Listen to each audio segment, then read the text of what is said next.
Hi friends, welcome to Logic Bits. I am Vinod Kumar.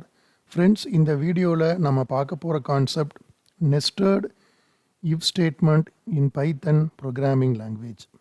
முதல்ல nested if statement அப்படின்னா என்னன்னு பார்த்துடலாம். ஒரு nested if statement அப்படிங்கிறது ஒரு if statementக்குள்ளே இன்னொரு if statement நாம் யூஸ் பண்ணோம்னா it is called as nested if statement.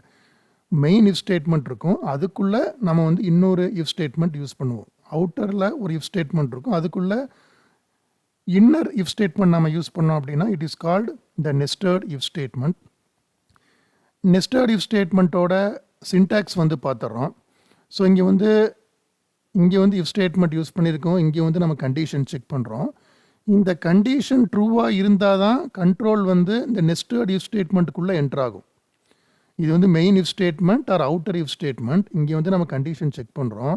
இந்த கண்டிஷன் ட்ரூவாக இருக்கணும். இந்த ட்ரூவாக இருந்தால் தான் கண்ட்ரோல் வந்து nested if statement or inner if ஸ்டேட்மெண்ட்டுக்குள்ளே கண்ட்ரோல் வந்து உள்ளே போகும்.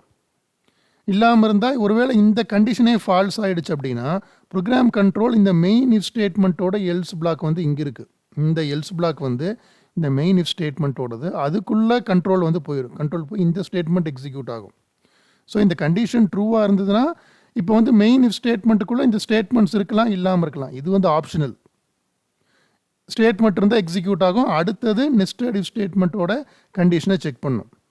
ஸோ இந்த கண்டிஷன் ட்ரூவாக இருந்ததுன்னா இந்த ஸ்டேட்மெண்ட் நெஸ்டட் இஃப் ஸ்டேட்மெண்ட்டுக்கு நெஸ்டட் இஃப் பிளாக்குள்ளே இருக்க இந்த ஸ்டேட்மெண்ட் எக்ஸிக்யூட் ஆகும்.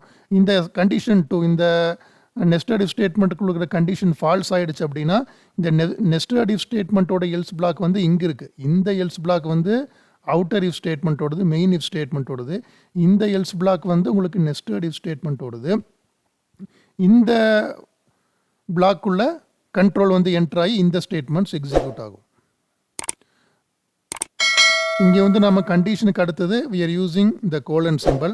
எல்ஸுக்கு அடுத்ததும் நம்ம colon symbol யூஸ் பண்ணுறோம். நெஸ்டட் இஃப் ஸ்டேட்மெண்ட்டோட ஒர்க்கிங் பிரின்சிபல் இங்கே நம்ம டிஸ்கஸ் பண்ணியிருக்கோம் இந்த ஸ்லைடில். ஸோ இப்போ நெஸ்டட் இஃப் ஸ்டேட்மெண்ட்டோட மெயின் பர்பஸ் வந்து என்னென்னு பார்த்தீங்கன்னா, இப்போ வந்து இங்கே வந்து பார்த்தீங்கன்னா இங்கே வந்து நம்ம ஒரு கண்டிஷன் செக் பண்ணுறோம். அது போக இந்த கண்டிஷன் போக அடிஷ்னலாக வேறு ஏதாவது நம்ம கண்டிஷன் செக் பண்ணோம் அப்படின்னா அதுக்கு we are using the nested if statement. nested if statement என்ன பர்பஸ்க்காக யூஸ் பண்ணுறோன்னு பார்த்தீங்கன்னா இது மெயின் இஃப் ஸ்டேட்மெண்ட். இங்கே ஒரு கண்டிஷன் நம்ம செக் பண்ணுறோம். அதுபோக அடிஷ்னலாக வேறு ஏதாவது கண்டிஷன் செக் பண்ணணும் அப்படின்னா அதுக்கு வந்து நம்ம நெஸ்டட் இஃப் ஸ்டேட்மெண்ட் நம்ம யூஸ் பண்ணுறோம்.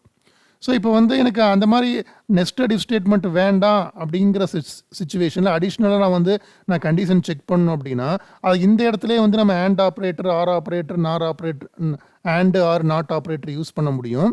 அப்படியும் பண்ணலாம். நெஸ்டட் இஃப் ஸ்டேட்மெண்ட் யூஸ் பண்ணியும் நம்மளால் லாஜிக் வந்து இம்ப்ளிமெண்ட் பண்ண முடியும்.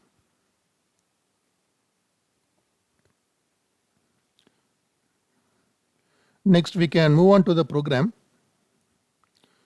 ஸோ இந்த ப்ரோக்ராமோட பர்பஸ் வந்து பார்த்திங்க அப்படின்னா இந்த ப்ரோக்ராமில் ஒரு நம்பர் வந்து ஆட் நம்பரா ஈவன் நம்பரா அப்படிங்கிறத நம்ம செக் பண்ணுறோம்.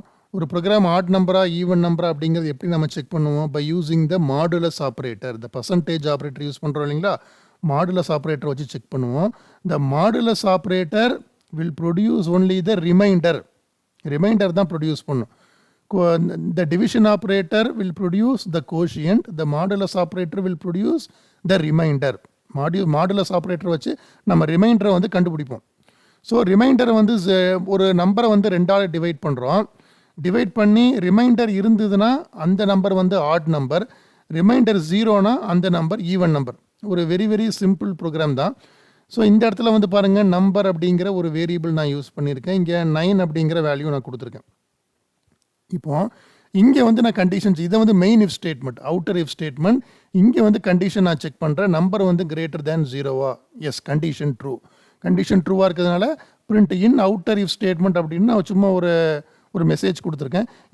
இந்த ஸ்டேட்மெண்ட் நீங்கள் தேவைப்பட்டால் யூஸ் பண்ணிக்கலாம், இல்லாமல் இருந்தால் விட்டுறலாம். இது வந்து it is not compulsory. Just for the sake of illustration, for the sake of explanation இந்த ஸ்டேட்மெண்ட் நான் கொடுத்துருக்கேன். இப்போ அடுத்தது இந்த ஸ்டேட்மெண்ட் தான், இந்த இஃப் ஸ்டேட்மெண்ட் தான். This if statement is called as nested if statement. nested if statement அப்படிங்கிறது இந்த பார்ட்டில் தான் வருது. ஸோ இங்கே வந்து நம்ம என்ன பண்ணுறோம், முதல்ல வந்து நம்பர் கிரேட்டர் தேன் 0 செக் பண்ணோம். அடுத்தது அதே சேம் நம்பர் என்ன பண்ணுறோம், நம்ம வந்து we are performing the division operation by using the modulus operator. Number modulus operator 2 ரெண்டால் அந்த நம்பரை டிவைட் பண்ணும் பொழுது வரக்கூடிய ரிமைண்டர் வந்து 0 செக் பண்ணுறோம். இங்கே வந்து we are using the double equals to operator. Single equals to operator used for assignment operation. இங்கே வந்து single equals to operator use பண்ணியிருக்கோம். இது வந்து அசைன்மெண்ட் பர்பஸ்க்காக யூஸ் பண்ணியிருக்கோம். இங்கே வந்து we are using the double equals to operator. What is the purpose of double equals to operator? The double equals to operator used for checking equality. ஈக்குவலாக இருக்கான்னு check பண்ணுறதுக்கு double equals to operator use பண்ணுறோம். So ஒரு நம்பரை வந்து ரெண்டால் நீங்கள் modulus operator use பண்ணுறோம், நம்பருக்கு வந்து மாடுலஸ் ஆப்ரேட்டர் யூஸ் பண்ணி டிவைட் பண்ணும் பொழுது அதோட ரிமைண்டர் வந்து 0 இருந்ததுன்னா என்ன அர்த்தம், இந்த நம்பர் இஸ் ஈவன் நம்பர்னு அர்த்தம். ஸோ இந்த கண்டிஷன் ட்ரூவாக இருந்ததுன்னா கண்ட்ரோல் வந்து இந்த பாயிண்ட்டுக்கு வரும், இந்த நம்பர் இஸ் ஈவன்.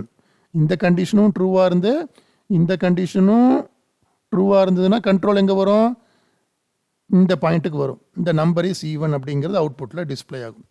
ஒருவேளை ஸோ இந்த கேஸில் வந்து பார்த்தீங்கன்னா 9 அப்படின்னு யூஸ் பண்ணும் பொழுது number is greater than 0 check பண்ணுறோம், ஓகே கண்டிஷன் ட்ரூ.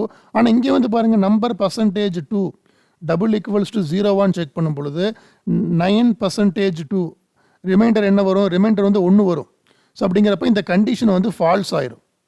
இந்த கண்டிஷன் ஃபால்ஸ் ஆச்சுன்னா ப்ரோக்ராம் கண்ட்ரோல் எங்கே வரும், நெஸ்டட் இஃப் ஸ்டேட்மெண்ட்டுக்குள்ளே இருக்கிற இந்த எல்ஸ் பிளாக்குக்கு வரும். இந்த எல்ஸ் பிளாக் வந்து மெயின் இஃப் ஸ்டேட்மெண்ட்டோடது, இது வந்து nested if ஸ்டேட்மெண்ட்டோடது.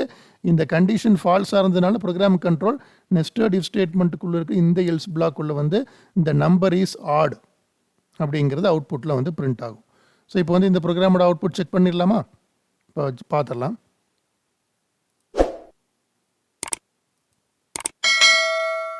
the number is odd. ஏன்னா நம்ம யூஸ் பண்ண இன்புட் நம்பர் வந்து என்ன 9 அப்படிங்கிறப்போ இட்ஸ் an odd நம்பர். இப்போ நம்பரை வந்து சேஞ்ச் பண்ணுறோம், நம்பரை சேஞ்ச் பண்ணிவிட்டு ப்ரோக்ராமை சேவ் பண்ணுறோம். ஸோ இப்போ வந்து ப்ரோக்ராமை ரன் பண்ணுங்க. Number is even. 9 கொடுத்தப்போ நம்பர் இஸ் ஆட் வந்துச்சு, இப்போ 8ன்னு மாற்றினப்போ நம்பர் இஸ் ஈவன். ஓகே, அதே மாதிரி இப்போ வந்து நம்பரை வந்து நான் -8ன்னு கொடுக்குறேன்.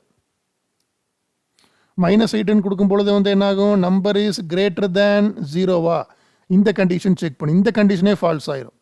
Because number is less than 0, நம்ம -8ங்கிறது லெஸ் தேன் 0. ஸோ அப்படிங்கிறப்ப என்னாகும், இந்த கண்டிஷனே ஃபால்ஸ் ஆச்சுன்னா தென் ப்ரோக்ராம் கண்ட்ரோல் வந்து என்ன பண்ணும், இந்த என்டையர் நெஸ்டட் இஃப் ஸ்டேட்மெண்ட்டை வந்து ஸ்கிப் பண்ணிடும்.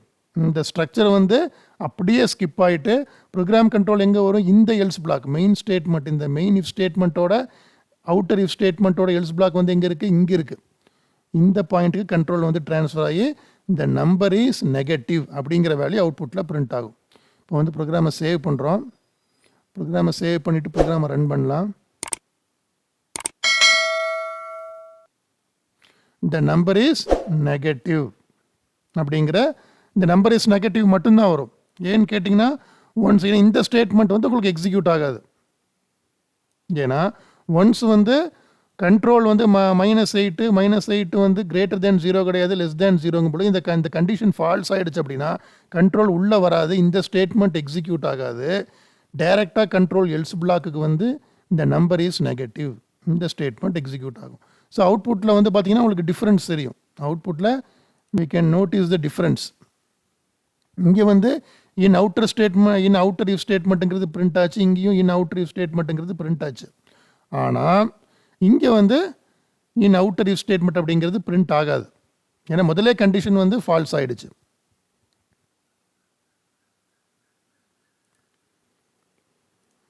That's all for now. For more videos, please subscribe to Logic Bits channel. Thank you, my dear friends.